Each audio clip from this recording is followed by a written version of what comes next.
One, if you live in a capitalistic society, you got to learn this concept. This concept is called income shifting. Income shifting. Income shifting basically means I understand that in America, I only get paid in three ways, or there are three types of income I can generate in a capitalistic society. The first one is the most popular. The first way that most people choose to get paid is a W-2. Now, notice I said choose to get paid because you got options. It's just that the system pretty much puts you in a W-2 option. That's the one they promote the hardest, also known as a what? A job. Make sense? So this is the job situation, and a job pays you on a format called a W-2. The second way you can choose to get paid in America, notice I said choose, is because you have a choice, is a 1099. A 1099 is also known as a business or a small business. We're going to show you the advantages of a 1099. And the third way that you can choose to get paid is investments. So it's really elementary. Investments, also known as capital gains, appreciation, dividends. The goal for all of us in this room is to take your money from your W-2, invest it through some type of business, and ultimately end up where all your money is making you what? Making you money. That's where you want to end up. You want to make it where the majority of your income is coming from investments. Here's why. A W-2 is taxed the most out of all three income streams. A W-2 is the one that says, I want the government to take my money off the top. So I'm going to give the government 28 to 33% of my income before I see a dime. Now, here's my thing. There's nothing wrong with a job. There's nothing wrong with a W-2. Just know that that's the game that you signed up for when you had more choices. But again, if you have a W-2, it's no problem, but start making your way this way so you can give yourself a pay raise, and we teach you how to do it. This guy right here says, you know what? I'm going to get taxed 15 to 23%. Now, that's way better than 28 to 33. But it's not as good as this guy down here. Money says I get taxed less than 10%. Now, I'm not the smartest person in the world. I have an English degree, not a math degree. But my numbers up here do tell me that if I can get a government less than 10%, instead of giving the government, up to 33%, I need to really start finding a way to give the government less money. So here's the concept. Instead of always trying to get people to make more money, let's give away less money, and that's giving yourself a pay raise, and I'm going to prove it to you. All right? So here's the philosophy. We talked about the three avenues of income and about how much they get taxed. Here's the philosophy of each of these different organizations, or each of these different individuals, I should say. I'm sorry. This person says, I'm going to work. I work. I pay taxes. Then I spend. That's just the way it is. That's the philosophy of a W-2 person. Robert Kiyosaki said it best. Rich Dad, Poor Dad, Cash Flow Quadrants, all of his books. He talks about this. I'm going to work first. I'm going to pay taxes second. And I'm going to spend what? Last. This person says my business is going to work. I'm going to spend second. And I'm going to pay taxes third. That formula and that attitude alone puts more money back in your pocket because the government rewards 1099s and business people before they reward W-2s and jobs. This person wants the taxes to come off first. This person wants the taxes to come off last. Now, I don't know about y'all, but I just feel like if I'm doing the work, I need to get paid when? First. This group right here, or this attitude is my money is going to work first. I'm going to spend second, and I'm going to pay taxes when? Last. So either way, these two are more beneficial because you pay taxes in the end. So let's get into it. How in the world do you literally shift your income from one income stream to the next? All right, this is real simple. In our company, we teach you three strategies to go from the highest tax bracket or the highest form of being taxed to the lowest form of being taxed. Three strategies. Okay, remember I told you it's three solutions to your four problems. Strategy one is create what's called a positive cash flow cycle. We also call it cash flow success. Most people have a cycle of cash flow failure. The first thing we got to do in order to make our way over here is take your current income without you having to market or sell a dime and create a cash flow what cycle? Success.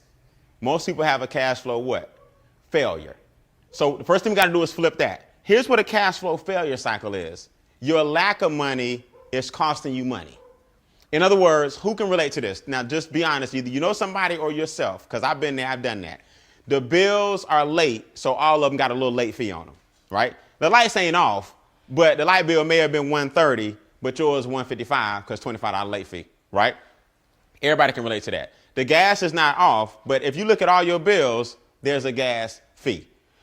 See, the lack of money is costing you money. The rent is late. It's due on the 5th, but I get paid on the 7th. So unfortunately, I just got to pay mine on the what? On the 7th. The lack of money costs you money. So if your rent is $11.50, but you're paying $12.50 only because it's late, your lack of money is costing you what? Costing you money. See, that's cash flow failure. I don't have enough money to afford a real good CPA, so my cousin does my taxes for free. And in America, you get what you pay for. So your cousin doing your taxes, that's all good. But I bet you overpaying in what? You overpaying taxes. So because you don't have enough money for a CPA, your lack of money is costing you money. The more money you have, the less money you spend. That's capitalism. So if you go into a car lot and your credit is bad, your interest rate is going to be awful what? Awful high. You go into a car lot and you got $200,000 cash and the Porsche is $90,000, you can talk them what? Down. Your lack of money costs you money. But when you got money, you got leverage. So the first thing we got to do is flip your current situation around so that you got more cash flow coming into your own household. And before we show you anything else, you got to make your money positive and not what? Not negative. I go stroke a check. I know it ain't there, but I'm going to try to beat it to the bank. I swipe my debit card and I'm going to try to beat it. $36, late fee, 40, whatever, $28. My lack of money costs me what? Money. See, here's what people miss. You might say to yourself, well, Brian, them little late fees are not really a big deal on my gas bill, cell phone bill, credit card bill. When you add each of those up per month, let's just say it's $50. Multiply that by 12, that's $600. Multiply that by your working years, times 40 years.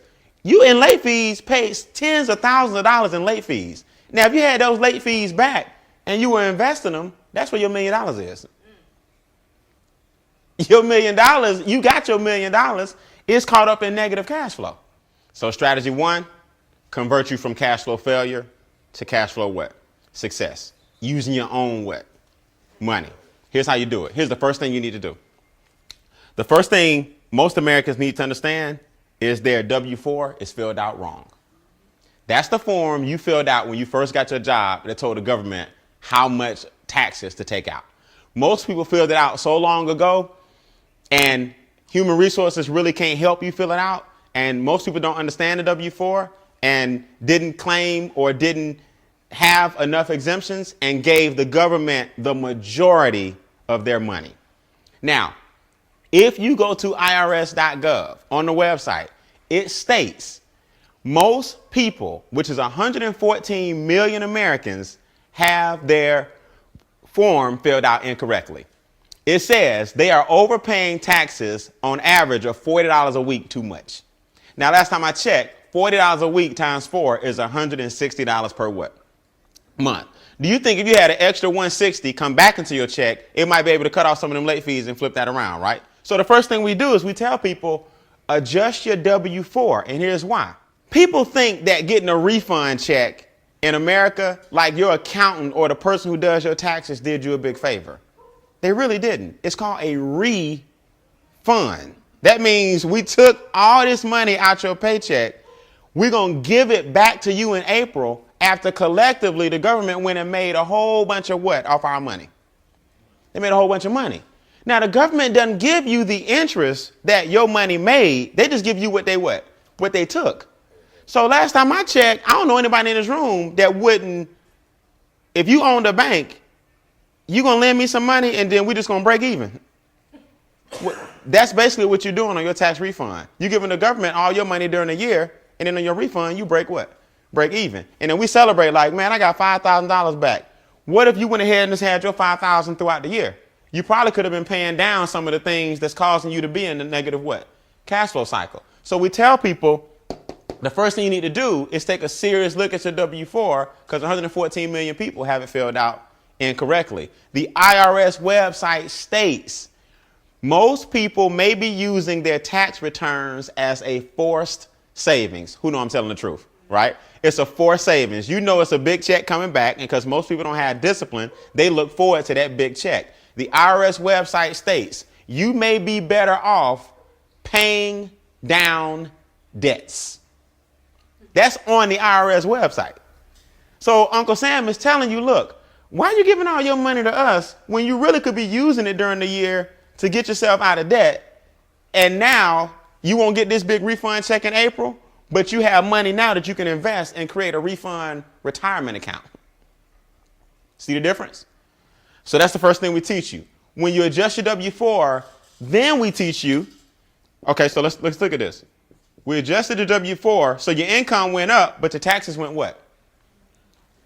Down. Now we teach you how to use the tax money that you were paying and put it on all your extra what? On all your debt. Now your debt is going where? Down. Then we show you how to change your behavior because we have a software where you input all these numbers, real simple, plug and play, and you start seeing the program work. You're like, man, I've been eating out a lot. Man, if I just got rid of this bill, if I just got rid of that bill, I'd have an extra $230 a month. If I wasn't paying so much money over here, I could take that $230 and put it over here. I'm going to show you a true story of how this works. So once your income has an increase, your taxes, debt, and expenses have a decrease, you start flipping your cash flow cycle what? Around. From negative to what? Positive. Give you guys a startling statistic just on this right here alone. If the government is taking a third of your income, that basically means you're working from January to April for free every year, because that's a third of the what? Of the year. So if you're giving the government a third of your money, you're also giving them a third of your what? Of your time. So from January to April, you're working for free. From May to August, you work for the banks. Because since the government took your money from January to April, you end up borrowing May to what? August. So now the banks took the other third. You start getting paid in September.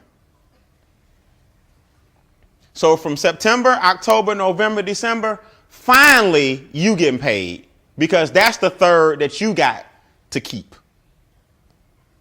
Now, I don't know about y'all, but I'm not into waking up every day going to work just to pay taxes and keep the system going and going to work just to pay the banks back because I'm borrowing money. And then I struggle on what's left. And guess what? I haven't eaten yet or paid any bills. That's just what's left. Now we got to live off what's left. Let's put some numbers in here. Let's give you a reality check. You make $50,000 a year salary. Off the top, government's going to take 18. So you take home 32.